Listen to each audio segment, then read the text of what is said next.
Hello coders, welcome back to our channel. In today's tutorial, we are going to dive into Angular 16 and we will learn how to link two components together. We will do this step by step. So by the end of this video, you will have a solid understanding of this process. First, let's start by creating two new components.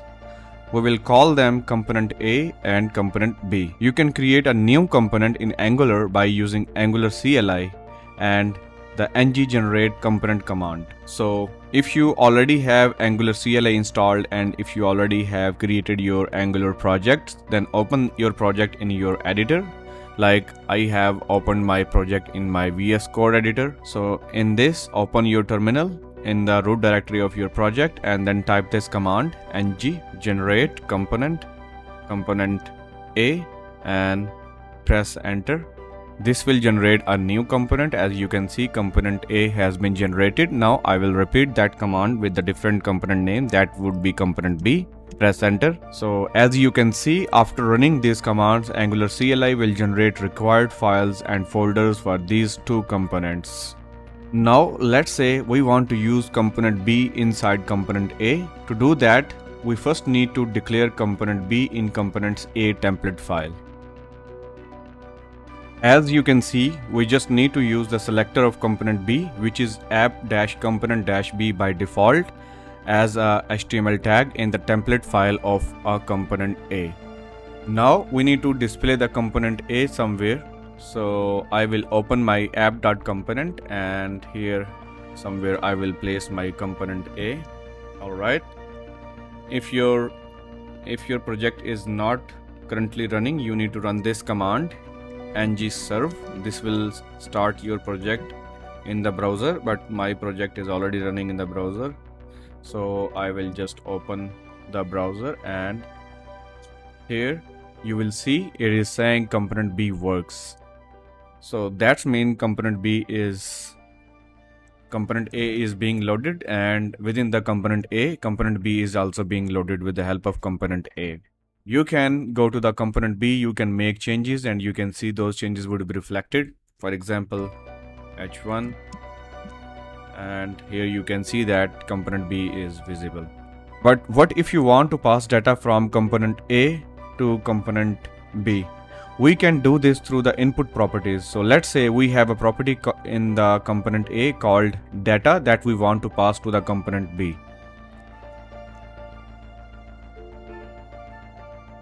So as we want to pass this data in component B, we need to go into the component B first. We need to import the input from Angular core.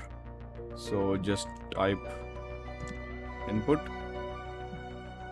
Now we need to create input decorator in our component and give it a name, input data. You can give it any name other than input data if you want to, and we know that we are receiving the string in this data, so I gave it a type string and I made it optional, so in case if you don't pass anything, TypeScript will not throw any error for you. Alright, now I will use this input data here.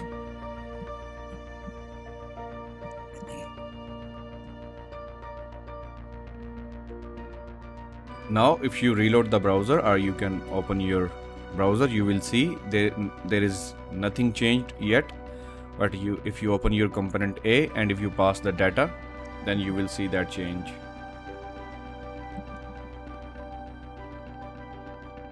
Make sure to wrap your input name with the square bracket so that you could pass the JavaScript property or JavaScript syntax in the double quotes. So as I want to pass this variable, so pass it as it is. This time if you reload it, you will see the data is being shown in the component B. Other than that, if you want to listen back from the component B to the component A, or if you want to listen from the child component to the parent component, you can make that possible as well very easily. So in the component A, I will just add some styling to make it more visible in app component.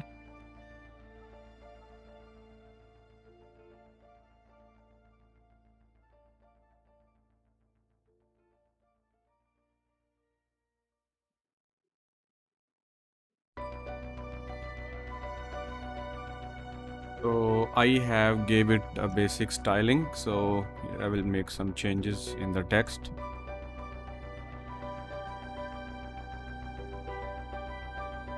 And now in the component B, I will define a button. And before that, let me add style to the heading as well. Okay, here I will have a button, and if somebody clicks on that, we want to capture that click event to the parent, that is component A. Alright, now this is a button, and if user clicks on this button, I want to listen to that event from the parent. For that, first of all, we need to capture the click event by using click, and here I will emit the event emitter. So for that we need to define it. First of all, we need to define output. Make sure to import the output from the Angular core like this, and then type the name of the event that you want to define. For example, I want to define on button click and give it type event emitter and import it. After that is done, give it a name, give it the new event emitter. So I will initialize the event emitter class and assign it to the on button click property. Now I can simply use this property in the HTML template. Here I will use it .emit. So whenever somebody clicks on the button, we will emit the event emitter that is saved in the on button click. So once that is done, we can go back to the parent, that is component A, and we can capture that click event. So just type parenthesis. If you are in VS Code, you will see the suggestion with the name of the event that you just have defined. Now you can add that event name, and then you can do whatever you want to do. So for example, I want to pass data from the child. When somebody clicks on that, for that I will pass this text, hello from child component B. Okay, now I want to show this data in here, so I will add another h2 tag, h3 tag basically, and here I will show the data. I will define this variable shortly. For that, let me give it a little bit styling. And now I will define this property here. By default, it would stay empty. And if somebody triggers an event from this component, we will capture that and we will get the data from that event, and we will assign that data. Actually, $event is the payload that you are emitting from the child component. So we will, in our case, it is a simple string, so I will assign that string to this variable so that it could be visible here. So let's do that. If you click on that, you will see that the data is coming back from the child. So in this way, you can pass data into the component, you can connect component B with component A, or you can get data back from the child component. So, and there you have it. We have successfully linked component A and component B and passed data from component A to component B. As you can see, our component B is displaying the data received from component A. So that's all for today's tutorial. I hope you found this video helpful. If you did, don't forget to hit that like button, share it with your friends, and subscribe to our YouTube channel for more Angular videos. If you have any question, don't hesitate to drop a comment below, and we will get back to you as soon as we can. Happy coding and see you in the next one.